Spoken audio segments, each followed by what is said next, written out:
I've said before that there is no one-size-fits-all leader or leadership style, but there are qualities or characteristics that all great leaders have in common. These qualities are what separate great leaders from merely good ones. So, for that reason, I've created an ongoing series that we're going to come back to over the next few months entitled The Ingredients That Make Up Great Leaders. We're going to take a look at what those qualities are.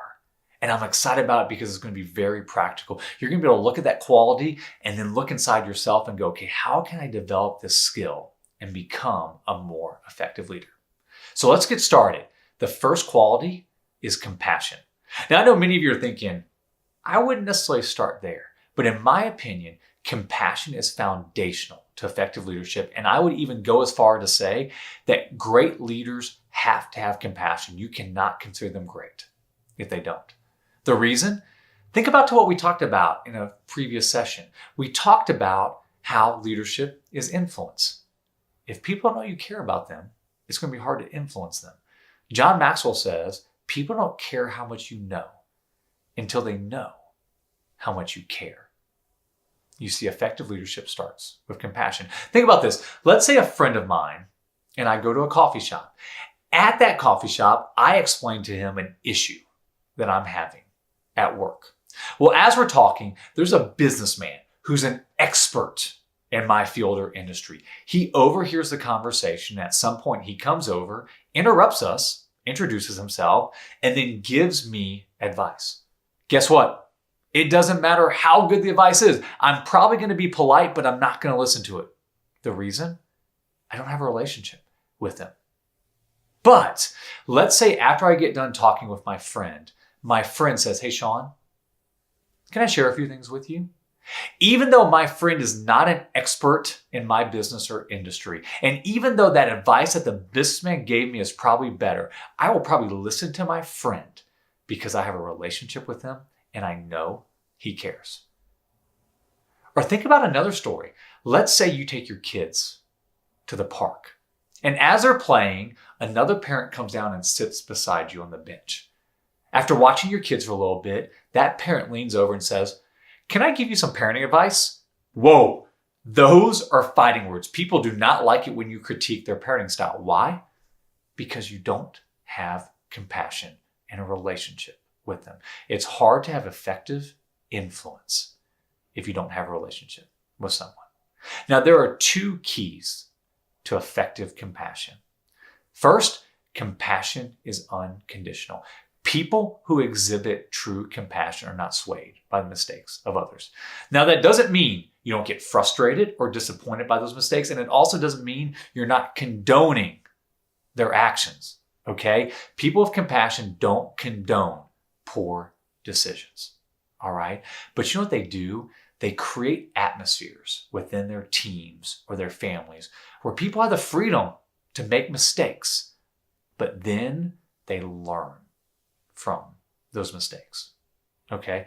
That's what people with compassion do. J. Oswald Sanders, in his book Spiritual Leadership, says, people who are impatient with weakness will be ineffective in leadership.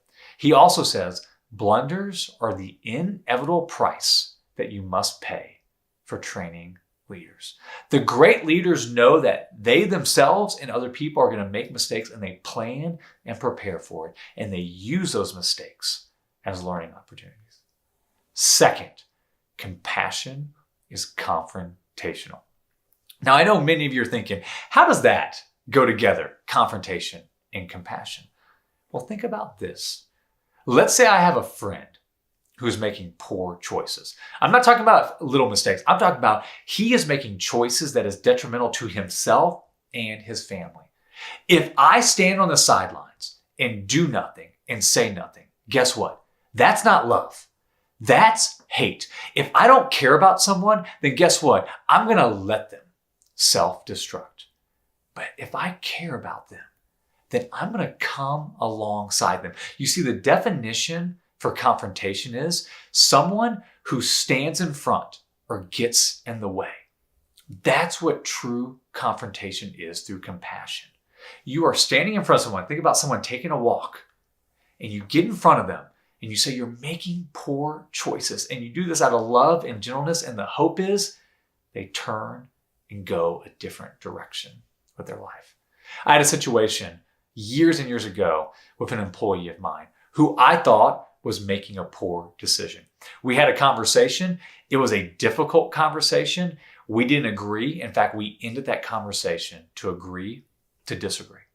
But then a year later, I got a letter from this employee. Here's a part of that letter. I want to read it to you. This employee says, "As this new year begins, I'm reminded of the mistake I made last year. I quickly and shamefully realized that I never apologized to you for what happened. I am so sorry for this mistake and for the inconvenience it caused you and your leadership team. I learned quite a bit last year, and I want you to know that I will never make that mistake again." Now, I'll be honest. This is the only time I've ever received a letter after confronting someone. But this is the goal of confrontation. The goal of confrontation is not to punish, it's to promote restoration, reconciliation, and growth. I know that not all confrontations are going to turn out that way. But if we do a good job with showing unconditional compassion, then our confrontation will be more effective. Correction is best received in the context of a relationship. So here's today's game plan. I got 2 takeaways for you. First, a few sessions ago, I asked you to create a list of people you want to influence, a list of people that you want to come alongside and help them develop and reach their potential. Look at that list again and think and ask yourself the question, do I care about them? Because if you don't care about them, or if they don't know you care about them, it's going to be difficult to influence them. Next session, we're going to talk about how to develop the skill of compassion. Second, I want you to look internally. And I want you to think about compassion being unconditional and confrontational. Which one do you lean towards? You see, what I found is that people will lean to one side of the pendulum or the other. You're either over here and you're really good at showing unconditional compassion and being gracious, but you struggle with confrontation. Or you're really good at being confrontational, but you struggle with being gracious and letting people know that you care about them. Figure out which side of the pendulum you lean towards. Maybe ask a few people around you. Then your goal is get closer to the middle. If you lean towards being unconditional with your compassion, you need to grow in being confrontational. If you lean towards being confrontational, you need to grow in unconditional compassion. That will help you be effective displaying both unconditional compassion, but also confrontational compassion. Let me leave you with our tweetable lesson. It's difficult to lead someone without having a relationship with them.